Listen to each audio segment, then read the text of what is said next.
មានអីល្អអត់ចោះទេបងប្អូនបាទយើងទទួលស្គាល់ចំណុចអវិជ្ជមានប៉ុន្តែយើងក៏ទទួលស្គាល់ថាយើងមានចំណុចវិជ្ជមានច្រើនណាស់ដែលបានធ្វើជាក់ស្ដែង 32,000 នាក់ជាង 33,000 នៅកន្លែងនេះមិនមែនកើតឡើងដោយទេវតាជុំដោយទេគឺកើតឡើងដោយការដាក់ចេញគោលនយោបាយរវាងសម្ដេចតេជោអតីតនាយករដ្ឋមន្ត្រីជាមួយថ្នាក់ដឹកនាំចិនបង្កើតជ្រើសរើសទីតាំងកន្លែងនេះ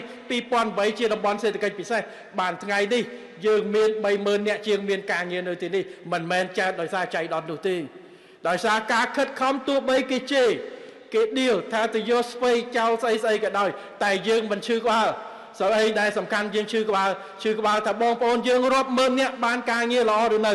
បានវិវត្តថែមតិចច្រើនយើងបន្តទៅទៀតបានមានការឈឺស្កាត់មានបសសមានការគាំពៀឬទេហើយទៅមុខយើងខិតខំពង្រីកថែមទៀតឲ្យតំបន់នេះកាន់តែមានការងារច្រើនជូនបងប្អូនខ្មែរយើងនេះជាអ្វីដែលយើងឈឺក្បាលហាលថ្ងៃបើមិនល្អខិតខំដោះស្រាយតែបើថាការស្អីគោស្ពៃអីទៅស្ពៃតែខ្លួនឯងទៅបាទតែស្ពៃឆាស្ពៃសាច់គោឆ្ងាញ់ណាស់ខែមគ្រឿងទេសហើយជីវជាតិក៏ល្អតែទោះជាយ៉ាងណាក៏ដោយថ្ងៃនេះការកំណើននៅសេដ្ឋកិច្ចជាបន្តបន្ទាប់នៅតំបន់សេដ្ឋកិច្ចនេះក៏ជាកោសិកាមួយនៃការពង្រឹងនៅខេត្តព្រះសីហនុដែលជាតំបន់សេដ្ឋកិច្ចមួយយ៉ាងសំខាន់ពលទី2នៃសេដ្ឋកិច្ចរបស់យើងបន្ទាប់ពីភ្នំពេញជាពលទី1ឥឡូវយើងកំពុងតែបន្តភ្ជាប់ហេដ្ឋារចនាសម្ព័ន្ធតភ្ជាប់បន្ថែមតាមរយៈការពង្រឹងផ្លូវដែកការជីកព្រែកហ្វូណនការធ្វើផ្លូវជាតិ48ផ្លូវជាតិលេខ10ជាប់ទៅពលទី5ការរៀបចំផែនការមេជំរុញខេត្តជាប់សមុទ្រជាពិសេសខេត្តព្រះសីហនុហើយការពង្រឹងកំពង់ផែរបស់យើងដែលធ្វើយ៉ាងណាឲ្យកប៉ាល់ជាច្រើនដឹកជញ្ជូនចូលមកដល់កម្ពុជាតែម្ដងកាត់បន្ថយថ្លៃដឹកជញ្ជូនឥឡូវផែយើង1ម៉ែត្រ11ម៉ែត្រកន្លះយើងកំពុងស្ដារកប៉ាល់ចូលមកទីនេះបានតែ 45% ទេកប៉ាល់ Pacific មួយចំនួនទៅឈប់នៅលឹមច្បាំងដើម្បីផ្ទេរអីវ៉ាន់មួយចំនួនឈប់នៅផែកៃម៉ាបផែសិង្ហបុរីដូរកប៉ាល់មកប៉ុន្តែឥឡូវតិចម្ដងយើងនឹងឈានទៅដល់ដំណាក់កាលទី1នៃផែយើងនឹងពង្រីកដល់14ម៉ែត្រកន្លះនេះនឹងអាចឲ្យកប៉ាល់95% 93% នៃកប៉ាល់ Pacific ចូលមកដល់យើងហើយនៅឆ្នាំ2030យើងអាចមានកប៉ាល់ទូទាំងពិភពលោកចូលបានបើន័យថាលែងពឹងទៅចតកន្លែងណាទៀតហើយគឺចូលមកត្រង់តែម្ដងដើម្បីកាត់បន្ថយទៅការដឹកជញ្ជូនហើយជាក់ស្ដែងពេលដែលយើងធ្វើទៅកាលពីថ្ងៃទី18ប្រហែលថ្ងៃមុនគឺមានកប៉ាល់មួយរួចទៅហើយដែលចូលពីផែស្អីនេះផែវូស៊ីប្រទេសចិនចូលមកត្រង់នៅកម្ពុជាដឹកទំនិញមកពីមុនអត់ចូលបានទេគឺដឹកចូលទៅលឹមច្បាំងចូលចតនៅលឹមច្បាំងចំណាយពេលយ៉ាងហោចណាស់7ទៅ10ថ្ងៃដើម្បីផ្ទេរអីវ៉ាន់ដឹកមកយើងឥឡូវកប៉ាល់នេះបានចូលមកត្រង់ជាមួយយើងអាដាមអគ្គរដ្ឋទូតចិនក៏បានបញ្ចេញសារនឹងហើយខ្ញុំក៏បានវាយចូលមកបានន័យថាដឹកមកត្រង់ពីចិនទៅយើងទឹកពីយើងទៅចិនតែម្ដងដោយមិនចាំបាច់ពឹងផែកប្រទេសជិតខាងដើម្បីដោយសារគេជ្រៅយើងរាក់ឥឡូវយើងអាចចូលបានបដៅហើយដឹកមកនេះសន្សំទី1សន្សំពេលវេលាពី7ទៅ10ថ្ងៃទី2កាត់បន្ថយចំណាយដឹកជញ្ជូនពីវូស៊ីមកខេត្តព្រះសីហនុផែព្រះសីហនុពី20ទៅ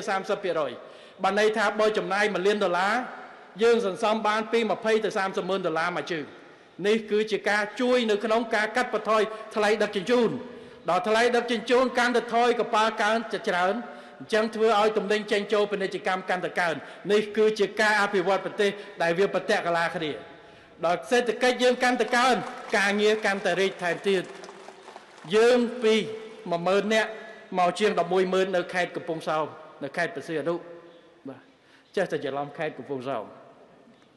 ឥឡូវកុំឲ្យបាត់ឈ្មោះកំពង់សោមក៏បង្កើតក្រុងកំពង់សោមមួយទៀតបាទទុកឈ្មោះដើមហើយយើងចូលមកខេត្តព្រះសីហនុវិញបាទពីមុនខេត្តព្រះសីហនុក្រោយមកដូរទៅខេត្តកំពង់សោមឥឡូវមកវិញឥឡូវកុំឲ្យបាត់ទាំងពីរដាក់ក្រុងមួយតែម្ដងកុំឲ្យបាត់ ប៉ុន្តែទោះជាយ៉ាងណាក៏ដោយខេត្តយើងមិននៅនឹងទេក្រុងយើងមិននៅនឹងទេបើសិនជាសន្តិភាពរក្សាបានបើសិនជាស្ថិរភាពសេដ្ឋកិច្ចរក្សាបានបើសិនជាគោលនយោបាយត្រឹមត្រូវហើយមានចីរភាពខេត្តកន្លែងមួយនឹងបន្តរីកតទៅទៀត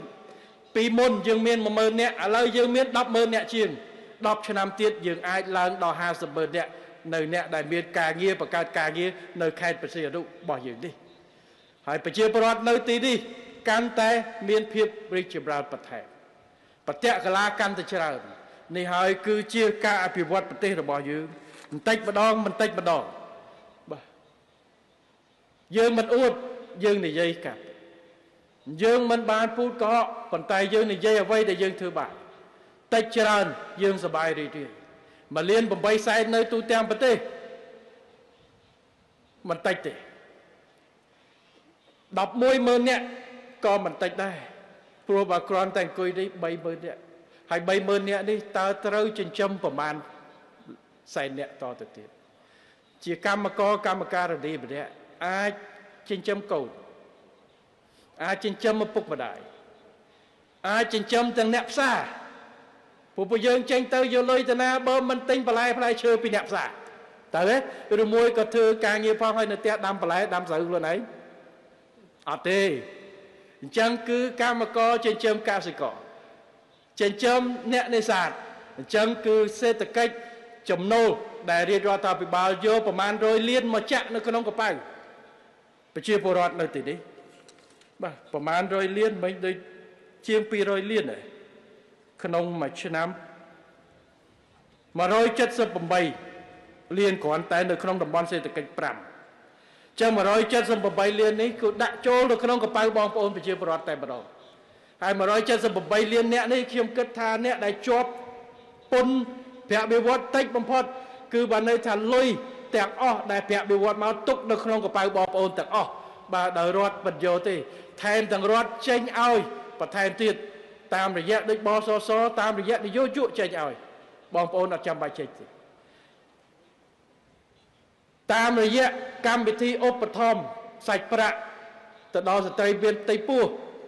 ទៅដល់ទារក2ឆ្នាំគឺរដ្ឋចេញឲ្យអញ្ចឹងនេះហើយគឺជាអ្វីដែលយើងធ្វើបៀវត្សយើងខិតខំជាបដាឡើងតិចច្រើនប្រទេសខ្លះជុំវិញយើងដោយអាដាមហេងសួរនិយាយគឺពេលដែលសេដ្ឋកិច្ចខ្លាំងអត់តឡើងទេហើយប្រទេសខ្លះគឺកាន់តែថយទៀតដោយសារបើកនៅក្នុងប្រាក់ប្រទេសនោះហើយលុយវាធ្លាក់ចុះលុយដុល្លារហើមអញ្ចឹងកាន់តែធ្លាក់ប៉ុន្តែនៅកម្ពុជាតិចច្រើនយើងបានធ្វើការដំឡើងជាប្រចាំដើម្បីគិតគូរពីផលប្រយោជន៍របស់បងប្អូនហើយយើងនឹងខិតខំការពារនៅផលប្រយោជន៍នេះហើយខិតខំពង្រីកបន្ថែមនៅកំណើនសេដ្ឋកិច្ចដែលពឹងផ្អែកទៅលើការពង្រីកការងារហើយការងារកាន់តែល្អជូនបងប្អូនទាំងលក្ខខណ្ឌការងារទាំងការងារផ្សេង